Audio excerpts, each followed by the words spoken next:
a showcase unless you know why you're doing it, all right? Don't do anything until you know why you're going to be doing this thing. Right? 3. Number 1 was just take it away. 3. Be honest. Be honest. Why? Why are you going to do this thing? You can't do anything unless you know why you're going to do something. So, do you want to launch a career? Do you want to relaunch a career? Do you want to expand a career? Do you want to sustain a career? Do you want a career? Okay. Do you want credibility? Do you want to say, I have played at South by Southwest? Maybe that's the only thing you want from playing at South by Southwest. You don't even want the hassle of going there. You just want to say you've been there. So think about what the credibility level is and why you're doing something. Are you going to promote yourself? Do you want to do that? Are you going to promote your country? Are you going to promote your culture? These are different things, in fact, as you might guess. But you need to know why you're doing it. You've got to be honest. That's 3. 4. Work out what is your priority market and your non-priority market, and why. Everybody has a market, and everybody has a key market, and everybody has a luxury, I'd like to be there if I could market. So work out what they are, okay? What's important to you culturally, socially, what's important financially, what's important to you, even if it doesn't matter, you've got to be there, okay? Priority market, non-priority market, and why. 5. Think about your performance and your audience. Don't second guess what you think they want, okay? Do your research, be natural, and play what you really do. Don't do a fancied up, dollied up, gussied up kind of imaginary performance of what you think somebody's going to want from you, when actually what they want is what you really do, okay? So just do your thing. Because if you're not confident doing what you do all the time, you shouldn't be doing a showcase with what you're doing. It's sort of obvious that I have to say it. 6, reality preparation. The key is research. Find out, don't leave anything to the last moment. Israelis, this means you. Don't leave anything to the last moment. Prepare. Never assume anything. Good preparation equals good results from time to time. 7, research the venue, the stage, and who else is on the program. So find out where you're playing, why they've chosen you, work out what you're doing. Don't just turn up and go, wow, this is oh, that's interesting, this is a trombone festival, which might be good for you, but for other people not. Okay. Now, create a set. This is number 8 if you're counting. Create a set that fits the time allowed. If you've got a 45-minute set, make that set way before and rehearse it to time. Sit there with your watch and work it out. And rehearse the stuff you're going to say in between the numbers. Don't just kind of wander about and make it up. Get it right. You've got to be professional, on stage, on time, and in tune. These things are easy to achieve. You can do that. When you said about time, that was clear. Length of set. Okay. Create a set that fits the time allowed. If you've been, by contract, if you've been given 45 minutes, that is a solid 45 minutes. That means getting on stage, talk between the tunes and getting off, and maybe even getting your gear off stage, and you've got to rehearse that, so that when you get to the venue, I can give you a quick off-time anecdote, but one of the showcase acts at WOMEX was called Shundruba, it's a Hungarian quintet. They found out the dimensions of the stage of the showcase. They went to their rehearsal room, measured out the stage size, and rehearsed on the stage, measured out from the dimensions of the venue, because they wanted to feel really comfortable when they got to the venue. That's good preparation. It really worked. They did a fantastic showcase. They weren't surprised by the dimensions of the room or the stage. That's good preparation. You can do that. That's just information you can find out.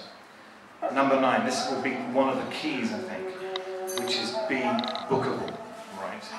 You've got to be bookable. It's not enough to say, there's a kind of a deal going on. It's not enough to say, I want a gig. You have somebody on the other side of the table who has to say, I want from you the following things. I need these things from you. You've got to be bookable. You've got to be attractive. You've got to have a support structure that will get you somewhere. You've got to have an infrastructure that can take care of your business. You can't just be booked in a random way. You've actually got to have phone contact, email. You've got to have a media structure. You've got to have management. It could be yourself. You have to have a management structure. You have to have representation. You've got to have a press book. You've got to be internationally attractive and presentable. So be bookable. Okay. And of course, you've got to be fantastic. This goes without saying, but you actually have to be really, really good. It's a cruel world out in the artistic jungle. You've got to be so good. Check out everybody else and see what they're doing and be better. Or at least be supportive of what they do. And are you right for the market, not just for your dreams? So you've got to check out the market. If you waste a lot of energy trying to get into a market that isn't for you, you're wasting their time, you're wasting your time.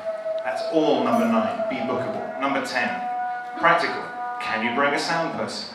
Be realistic with sound levels and expectations. Don't confuse volume with power, okay? If you're in balance on stage, beautifully in balance, you can be quiet and be fantastically dynamic and emotionally affecting, okay?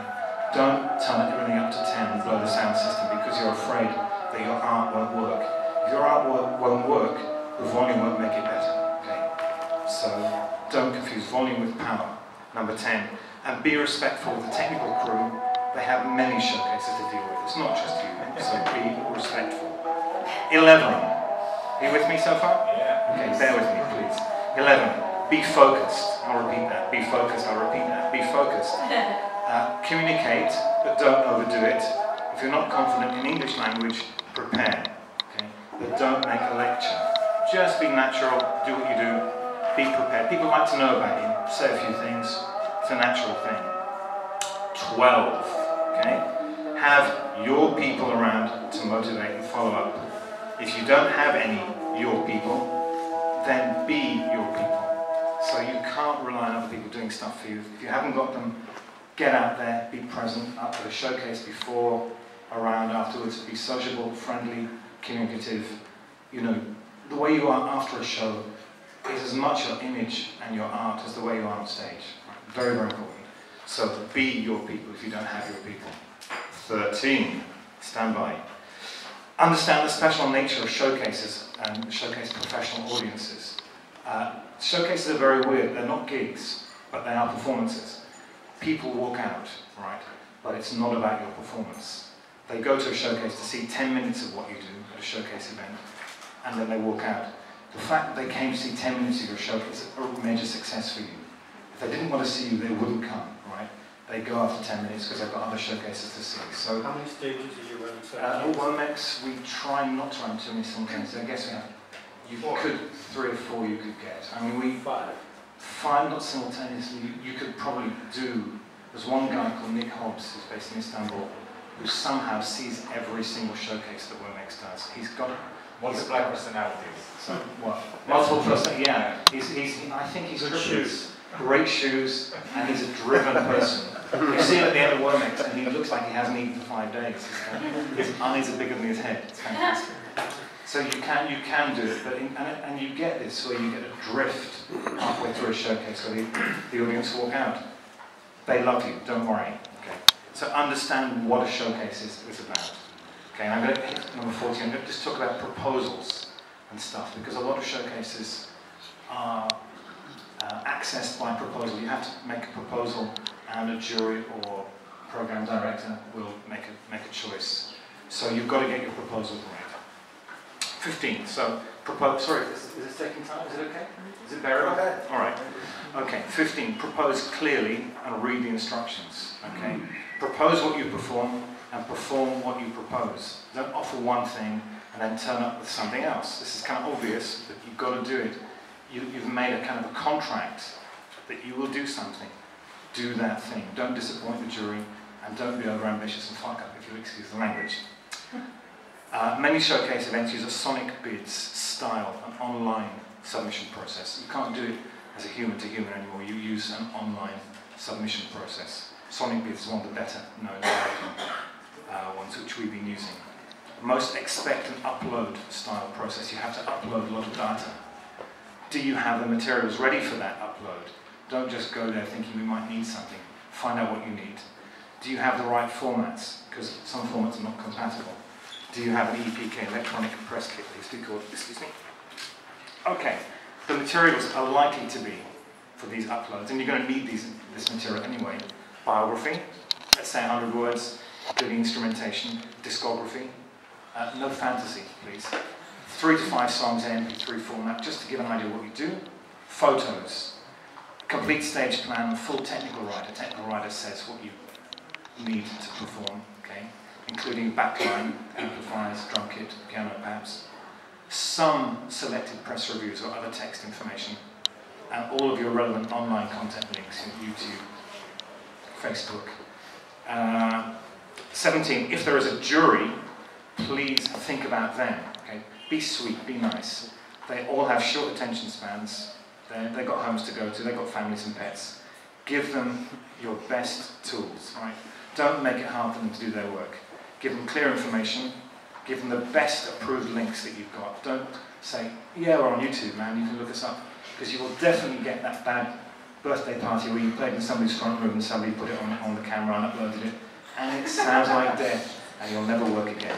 So, better have the best approved links, right? And think about your photographs, because as I often say, people hear a lot with their eyes, right? You've got to give them, I can't tell you the number of bands who are brilliant and have $6 photographs, and you think, what are you doing when you run out of the rehearsal room at 5 in the afternoon with all of your rehearsal t-shirts on? Some of you are tall and some are short, and some have kind of a banjo and some have kind of headphone rash. What are you doing taking a photograph like this? And, you know, when you've just spent 30 grand on the album, you've got to wake up. So photographs, please, please, please be nice and do good ones. We have 850 proposals on average each year for WOMEX. Around 4% of the showcase proposals get a WOMEX jury stage. 4%. It's tough, okay? You've got to give it your best shot. And if you believe in what you do, you probably will. 18. Okay? Bear with me. Sorry, I will get to the end. Hate being like a teacher, but I've got to do this. Please allow me. Showcases cost money, right? They're an investment in time, money, and opportunity. So what is your return on the investment? Because you're making an investment. Okay? Do you want a return just in terms of money? Do you just want to get money back you've invested as an artist? Do you want to get a career that brings you money back? You know, feed the family and the pets? Do you have a long-term aim? I mean, do you want a career? Are you doing this showcase because you want better PR? Do you want cultural income? I mean, this is a very important thing. You know, you're doing a cultural investment. You can get cultural income. You're not always working for yourself. You're working as a representative of a sound, a culture, a worldview. There's cultural income. You put money in that, you get cultural income back for everybody. Perhaps that's a better thing to do than just working for yourself. Or not. It's up to you. So why are you attending and what do you want? You've got to think about your funding and your resources. It's an investment and it's part of a business plan. When you do a showcase, it's business. It's a business plan. You've got to think about whether you want to do it. 19, timing. Is this the right time in your career to be presenting a showcase? And you've got to be honest with yourself. Some people want to do a showcase, they're obsessed with doing a showcase. It might not be the right time in your career. You might need another year to think about what you're doing. And as people who know me know that I say this, don't be obsessed with a showcase performance if you're not ready and you don't know the market. It's a better investment to attend an event, to learn, evaluate and observe and do the research. It costs you a lot less money. You'll find out a lot more and you won't have the stress of preparing for a performance, and you can see what the market wants, what the other artists are doing, and whether it's right for you. That's a much better thing to do. I often tell people about WOMEX, forget a showcase, come along and see what it is, see what people are doing, see what they want, learn. Network, wet nerk, learn about it. Okay? Number 20, can you deliver what you offer? And can you meet international expectations? And I know Derek will address some of this kind of the expectations thing, but you've got to ask yourself, it's not just enough to say we're great. You've already got to think about it. It's a business. 21, if you get your showcase, congratulations, call happy word, you know, communicate it, right? Use all of your social networks and promotional moments. Do contact the showcase professional delegates ahead of time. Sure, do that. Don't email them to death. They're doing their job too as professional delegates. But you've got to communicate. You know, being on stage is only part of the thing. You've got to use every opportunity. 22. Hey, we're getting there. 22. The human stuff. Okay. Make sure you're talking to the right person. You know, you go to these trade fair network conferences. You're grabbing people all the time to talk to them about stuff. Talk to the right person. Don't annoy people by being too pushy. Israelis, this means you. Thank you. Thank you. Learn to take no for an answer. Israelis, that also means you. Attitude is also an asset and a promotional tool. Get relationships as well as gigs. I can't stress that too highly. Get relationships, not gigs. Don't just go for the beans payer, you know. Get relationships. 23, promotional materials. Think simple. or think elegant, or at least efficient, or memorable, but have something.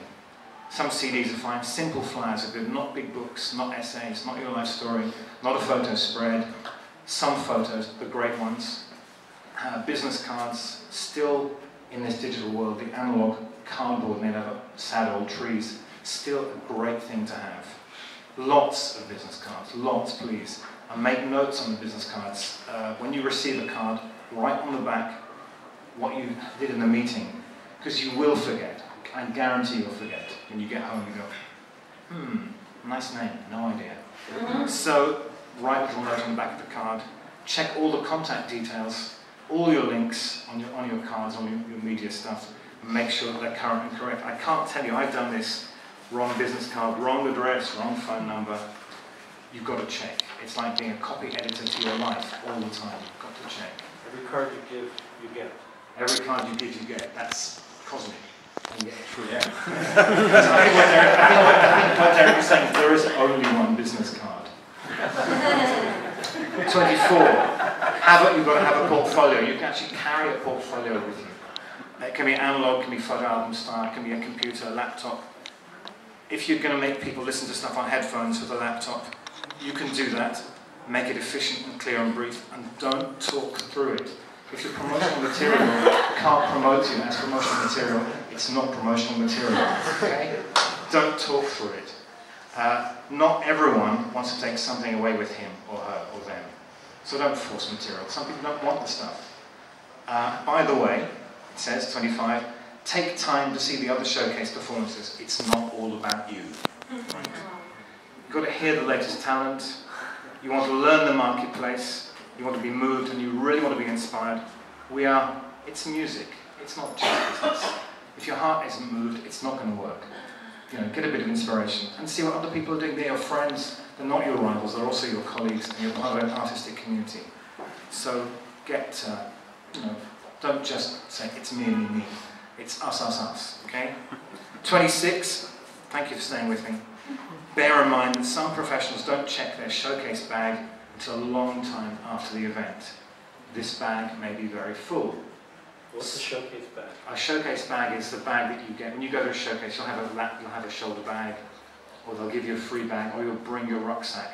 And this bag gets stuffed full of goodies during the time. So somebody will give you a CD or a disc on key, they do here, or there'll be little booklets.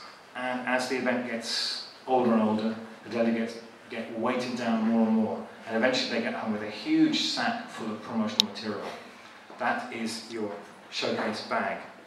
And this bag, as I say, may get very, very full. And some people never check the stuff in it.